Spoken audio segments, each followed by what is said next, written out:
Welcome back, students. We're so glad that you're back in small group. And this week we're picking up in week 3 of our Guide Mark series, and we're looking at the I in Guide, which is investing in accountable relationships. And here to talk about it a little bit is Greg Pickering, and he's our lead pastor, and he actually spoke on Sunday about this. And Greg, as we talked about accountable relationships, you shared with us a story about a friend of yours named Marcus and how he influenced your walk with Jesus. And I'd really love for you just to share a little bit more about that relationship. Well, the cool thing about Marcus is that Marcus was one of my students. When I came to a church in Orange, Texas, I was the new youth minister. He was a senior in high school. I was 10 years older than him. And just from the very beginning, our relationship just kind of, it was kind of like this, but in a good way. He was so open and honest about things. He would tell me when, hey, that's not going to work here. And I would tell him when, hey, you need to think about this. And it just grew like that. We became friends, but we also were just so real with each other from the start that friendship developed over his senior year. And then when we went off to school, he went to Baylor, and God really did lots of cool things in his life then, but a lot of them were really, really hard. He would come home and talk to us and tell us about those things and really be vulnerable with us and tell him the things that he was struggling with. And the more he did that, the more we were able to say, well, you know what, things aren't always so great here, and we could be open and honest with him. Marcus he was authentic. He was very real. He would call me out if he felt like I needed that, but I could call him out and that was okay with him. And what I realized from Marcus and others, that if you really want to grow spiritually, you have to have some good friendships, but they're not just any kind of friendships. They have to be friendships that are very, very intentional. I mean, he always made it a point to stay in touch with us. And even now, many, many years later, he still does. And he's never let that friendship wane because he's intentional about it. And what I realized also from him and what he did, and then with other relationships, is if you really want to have those relationships, you have to be intentional. But what you have to do is you have to invest in others and allow them to invest in you. And by investing in them, you have to care about what they care about and learn more about their lives and take interest in what they're doing. That way you'll understand them more. And if you do that, they'll probably do the same with you. But I realize that you will never become the person that God really created you to be until you develop authentic relationships, people you can be real with, and they can be real with you. Well, Greg, as you and I talk about our personal stories, it's really evident that accountable relationships are huge in both of our stories. We've both had people and groups of people speak into our lives and vice versa. And the Bible will tell us in Proverbs 27 that as iron sharpens iron, so does one person sharpen another. And it's this picture of growth, but what does that look like played out in a relationship? How do we sharpen each other as believers and grow together? Okay, well, the image, the picture here is swords striking each other. What does that look like? It's sparks flying. And sometimes sparks have to fly a little bit of your relationship, not so much that you're angry, but you have to be willing to kind of grab hold of some of those tough issues. And I think the best way iron sharpens irons is that you're willing to ask the hard questions and you're willing to be asked the hard questions by a true, authentic friend. It's questions like, okay, you blew up in your relationship with your mom and y'all had a bad argument. Have you apologized for your part yet? You ask questions like, how's your time with God going? Didn't you say that was your next step after the retreat, or didn't you say you wanted to go on a mission trip? Have you started saving money? Have you got a job? You ask those hard questions.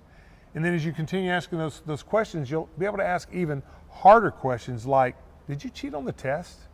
I mean, as a Christ follower, we can't do that, but did you? And then you ask for honest answers. You can say, hey, have you been staying up late watching porn on your phone? Are you binge eating again? Whatever that issue is that that each of you need help with, you're asking about that. Yeah, that's good. And I think it's so important that this is what it looks like to be a follower of Jesus. It was never meant to be alone. And God paints a great picture for us in Galatians 6:2. He says, carry each other's burdens, and in this way you will fulfill the law of Christ. And it's this picture of me walking through life and you walking through life with someone else, and we carry each other's burdens in the craziness and the storms of life. And it's really from that we grow as followers of Jesus. So students, I want you to hear from a couple of other students and their stories who are right where you are, but because of some accountable relationships in their life and how they've allowed them to influence them and vice versa, how they've really grown in their faith and walk with Jesus.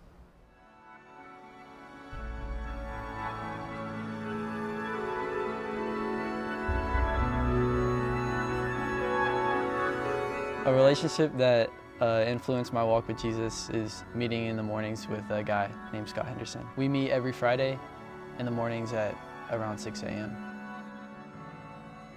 One of the reasons I wake up that early to meet with him is because he's older than me, so he has a lot more knowledge, and he just challenges me to be better. One way he's really helped me is there are times where I'm going through something that could get me down, and he just helps me through it. It's really cool.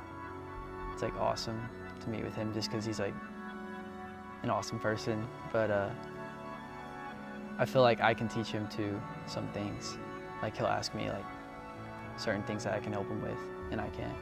In the future, I see myself doing the same thing that Scott's doing for me, for someone else, because it's important to teach the younger generation, because they're the ones that are going to be eventually growing in the church. A relationship that has really influenced my walk with Jesus is joining my small group. To get to the Frederick's house, it takes me about 30 minutes. The distance doesn't really bother me because I know what I'm going to.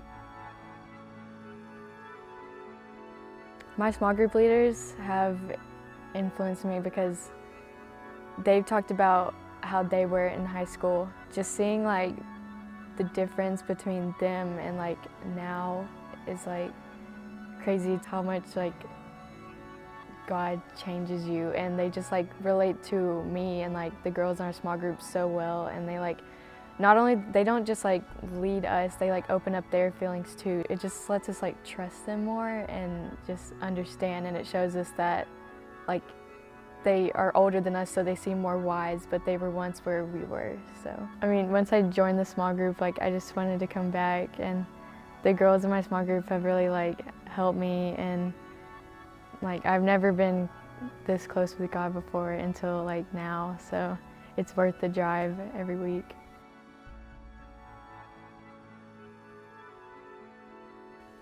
I would tell any student who is trying to grow in their faith that you should find someone more mature in their faith, so that you can, they can help you and you can do life together. Students, after having heard Nick and Olivia's story, I want you just to remember this truth, that we were never meant to do life alone, and that following Jesus is meant to be done together with others and to carry each other's burdens. And so, Greg, students might be asking themselves, I have friendships, but I don't have an accountable one like this. What would you tell a student how to get their relationships and their friendships to that place? Well, I'd say, first of all, make sure that they're a fellow Christ follower. There's someone who's following Jesus along with you. Then the next thing is you have to make sure they're safe. You don't want to be authentic and real with somebody who's going to take what you've told them and everyone else around you find out about it in a few weeks. So the way you do that is, the third thing you need to do is you need to take a risk. At some point, you need to say something with a friend or just a few friends, not like with everyone, but just say, hey, I kind of struggle with so-and-so. Do any of you guys do that? And if they kind of look at you like, oh, really? Then that's not a safe person. Just back off and let the conversation go somewhere else. But if someone says like, yeah, I kind of do too, then you can talk about that and go a little bit deeper.